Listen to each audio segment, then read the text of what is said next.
Memang podcastnya Pak Hasto yang saya kira cukup agresif kembali menyerang Pak Jokowi, bagi saya tidak ada yang aneh dan bahkan tidak ada kebaruan apapun. Jadi secara substansi apa yang disampaikan oleh Hasto sebagai Sekjen PDIP ini adalah pengulangan serangan yang saya kira memang sejak awal sudah dialamatkan kepada Jokowi dan keluarga besarnya. Bahwa Pak Jokowi adalah menjadi aktor utama dari segala kerusakan bangsa, kerusakan negara, dan bahkan banyak kasus-kasus hukum yang kemudian juga dituduhkan kepada Pak Jokowi. Kan itu yang sebenarnya menurut saya tidak ada kebaruan. Kalau pertanyaannya ini apakah sebagai upaya untuk mendowngrade Jokowi dalam konteks pengaruh politiknya di pilkada, tidak sederhana itu. Saya justru melihat ini adalah babak lanjut dari perseteruan politik, perang politik dan perang saudara antara PDIP dengan Jokowi. Jadi terlepas selesai atau tidak pilkada, saya juga yakin akan terus bahwa berlanjut. Jokowi itu akan terus di-downgrade dan diserang sebagai sosok yang dinilai memang dalam tanda kutip cacat secara politik menurut kawan-kawan PDIP. Ya buktinya ketika Jokowi misalnya setelah tak lagi jadi presiden ikut kampanye, ikut mendukung salah satu paslon, itu kan juga dikritik. Ini presiden atau mantan presiden kok seperti yang nggak punya kerjaan, nggak punya aktivitas, mendukung orang, ketua umum partai saja misalnya di banyak tempat tidak ikut kampanye. Ini malah mantan presiden ikut kampanye dan seterusnya dan seterusnya. Itu kan materi-materi kampanye untuk menegaskan bahwa Pak Jokowi mestinya setelah tak lagi jadi presiden ya jangan ikut lagi urusan-urusan politik, meski itu bebas dilakukan oleh siapapun dong.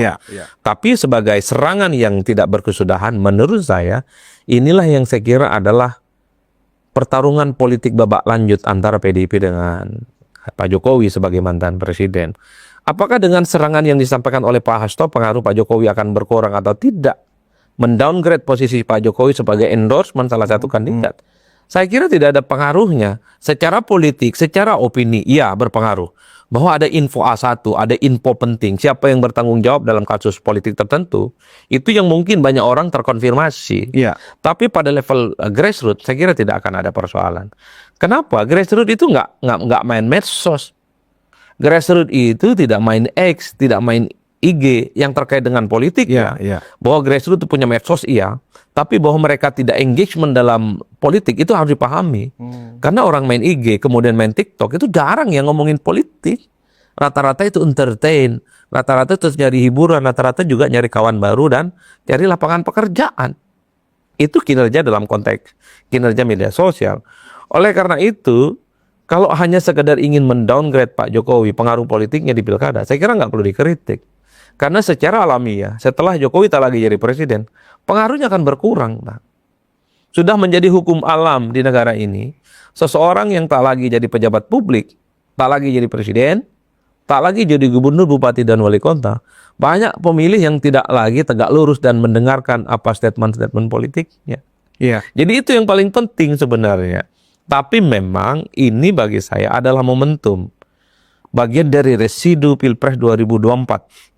Di mana PDIP dengan Jokowi pecah kongsi, makanya di mana ada Jokowi terlibat dalam politik, disitulah akan terus jadi sasaran tajam untuk dikritik, di downgrade, dan kemudian dinegatifkan secara politik. Saya kira di situ konteksnya.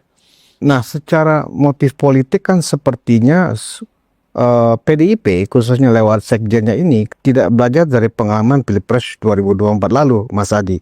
Kenapa saya bilang seperti itu? Karena pola-pola atau propaganda seperti ini yang juga dulu sangat intensif juga dilakukan oleh PDIP dan buzzer-buzzernya mendowngrade Jokowi dengan keluarganya, ya kan? Ternyata tidak membuat pilihan Pak Jokowi pada saat itu kepada Prabowo Gibran menjadi runtuh. Bahkan justru sebaliknya. Justru calon dari PDIP, Ganjar Mahfud, justru hanya mendapatkan 16%. Artinya propaganda-propaganda negatif seperti ini yang dibangun oleh PDIP tidak berpengaruh. Nah, artinya ada motif politik tertentu sepertinya yang tidak terkait dengan pilkada. Apakah Mas Adi melihat seperti itu? Bukan motif politik lagi, Bang. Bagi saya ini perang saudara. Oh, udah perang levelnya ini ya? Ini sampai kapanpun akan terjadi musuhan politik yang tidak akan selesai antara PDIP dengan Jokowi. Jadi nggak peduli mau ada pilkada, nggak peduli mau ada pilpres, nggak peduli ada pemilihan gubernur, bupati dan wali kota, di mana ada Pak Jokowi, peran-peran politiknya akan dinegasi, peran-peran politiknya akan dinihilkan, dan bahkan segala sesuatu yang identik dengan Jokowi juga akan dinihilkan, akan dinegatifkan. Kita bisa cek, PDIP menerima Prabowo Subianto, tapi tidak menerima Gibran Rakabuming Raka. Ya, Ini kan nggak ada kaitannya dengan pilpres dan pilkada loh, Bang. betul. Kalau abang nanya apakah ini ada motif politiknya sederhana. Karena Jokowi telah dianggap membangkang, keluar dari partai, dan tidak mendukung jagoan di Pilpres 2024. Bahwa ini apakah akan berdampak positif atau negatif, pasti plus dan minus. Secara politik jelas bisa disaksikan di pemilu 2004. Ketika Jokowi tidak bersama dengan PDIP di Pilpres, jelas Ganjar Mahfud kalah. Tapi PDIP kemudian layak berbangga. Sebagai partai yang tidak didukung oleh Jokowi, pileknya menang. Dan bahkan mengalahkan partai-partai lain. Mengalahkan Gerindra dan mengalahkan Golkar. Artinya apa? PDIP menjelaskan kepada publik. Sekalipun tidak didukung oleh kekuasaan tadi itu. Jokowi sebagai presiden, tapi pileknya masih signifikan. Dan bahkan mengungguli partai-partai yang secara politik tidak pernah ada masalah apapun dengan Jokowi. Oleh karena itu, karena Jokowi dianggap keluar dari partai, membangkang partai, bahkan ada yang menyebut ini adalah pengkhianatan dan seterusnya. Itu kan statement-statement dari kawan-kawan PDIP kan yang sering kita dengar. Selanjutnya menurut saya, sepanjang Pak Jokowi masih eksis dalam politik, sepanjang keluarga besar Pak Jokowi ada di politik, sepanjang itu juga PDIP tidak akan memberikan pintu maaf. Dan PDIP tidak akan memberikan perdamaian politik dengan Pak Jokowi dan keluarga besarnya. Bobi Nasution, Kaisang Pangarap, termasuk Gibran Rakabuming Raka, adalah 3 sosok pelanjut dari Pak Jokowi yang sepertinya ke depan juga akan menjadi samsak politik dari kritik-kritik keras yang dialamatkan oleh Artinya ini cukup kawan-kawan. abadi ya, Mas Adi. Cukup itu buku itu menurut saya menusuk di hati itu, Bang. Menusuk di hati dan menusuk di jantung. Untuk case antara PDIP dengan keluarga Jokowi ini, rumus ada atau adagi yang politik tidak ada yang abadi, kecuali hanya kepentingan. Ini kayaknya nggak relevan ya sepertinya. Agak rumit. Agak rumit ya. Mungkin butuh waktu yang cukup panjang ya. Karena memang kalau melihat regenerasi elit-elit PDIP per hari ini, rasa-rasanya hilal politik untuk islah dengan Jokowi dan keluarga besarnya agak susah. Ya, sekarang Agak susah. Sekarang itu yang kemudian menurut saya luka hatinya itu nyaris tak ada obat. ya. Nah, terkait masalah ini, Mas Adi, terkait kehadiran Anies ada di kubu Pramono Rano, ini ditarik kepada Pilpres 2029, ya kan? Jadi disampaikan semacam perspektif. Kayaknya Bang Kodari udah ngomong gitu ya. Kodari mengamplifikasi, ya kan? Khususnya di Unpacking Indonesia.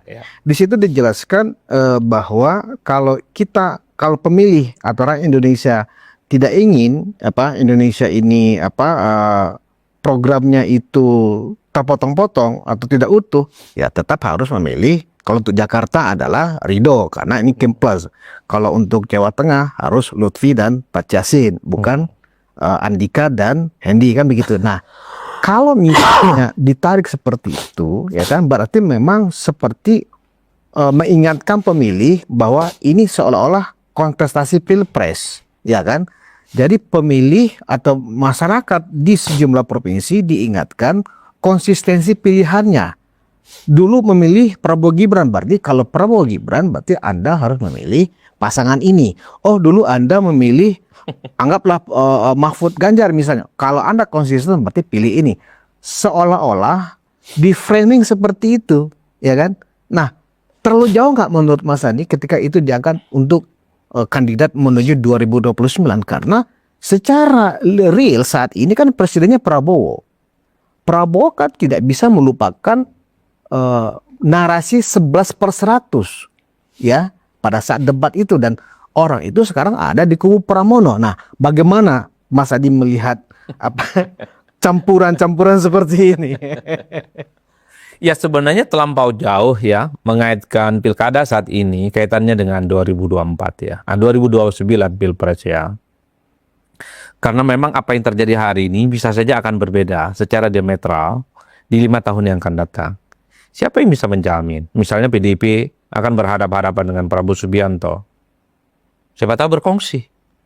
Kalau ada kesepakatan politik antara elit disetujui, bukan tidak mungkin. Prabowo justru wakilnya adalah dari PDIP. Mengingat PDIP mungkin partai besar dan punya kader yang bisa dibanggakan misalnya hasil dari pilkada di 2024. Enggak ada yang bisa menjamin, Bang. Politik kita semeleleh itunya. Ya gimana coba?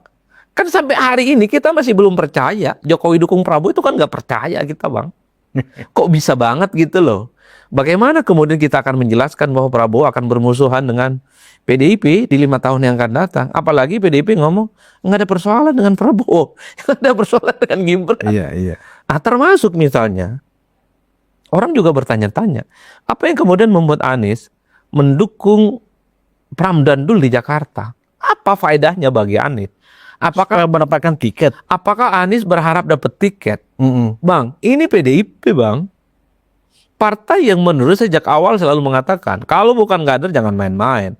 Ganjar aja dulu sebelum ada pengumuman resmi dari PDIP siapa yang jadi calon presiden. Gara-gara aktif di medsos disebut calon presiden, di survei muncul paling kuat. Disebut kemajon, Bang. Kemajon. Padahal kader ya kan? Padahal kader. Apalagi Anies Baswedan. Bagi saya, kalau Anies berharap maju di 2029 dari PDIP, kok gelap gulita, Bang? Salah kalkulasi kalau itu diharapkan. Salah hitung kalau diharapkan. Kecuali Anies mendukung Pram dan Dul di Jakarta, alasannya sakit hati, masuk akal. Sakit hati misalnya karena dijegal, sakit hati nggak dapat partai, sakit hati misalnya semua partai merapat ke Kimplas supaya Anies nggak bisa. Sakit hati maka Anies memberikan dukungan, menggerakkan mesinnya mendukung orang yang dimusuhin oleh Kimplas. Masuk akal. Tapi kalau harapannya dapat tiket, karpet merah, diusung maju pilpres, kejauhan. Sakit hati terus mendaftar sebagai kader PDIP gitu ya? Kecuali dia mendaftar PDIP. Ada Kecuali kemungkinan itu ya? Ya kalau melihat hari ini, enggak deh kayaknya Anies.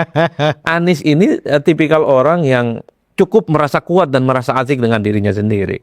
Anies itu sepertinya punya keyakinan bahwa tanpa berpartai sekalipun, tetap selalu menjadi darling yang akan diikuti dan didatangi oleh begitu banyak orang. Ya buktinya, kepala-kepala daerah masih datang ke dia calon.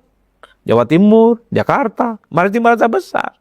Tapi ingat, di 2029, kalau Pak Anies memang tidak punya penetrasi yang cukup kuat dengan partai atau menjadi bagian dari partai tertentu, bagi saya sulit untuk bisa membayangkan bertanding untuk periode-periode selanjutnya. Apakah Anies nanti bisa mengklaim seandainya, Mas Adi ya, seandainya Pramono Rano menang misalnya ya kan, apakah nanti Anies bisa mengklaim itu karena kehadirannya atau karena endorsementnya Anies kepada PDIP khusus? Berlebihan, Abang. Oh berlebihan ya, jadi Anies pun nggak bisa mengklaim seperti itu. Ya kalau kita membaca survei-survei, termasuk survei yang saya lakukan di Oktober ya, minggu ketiga Oktober.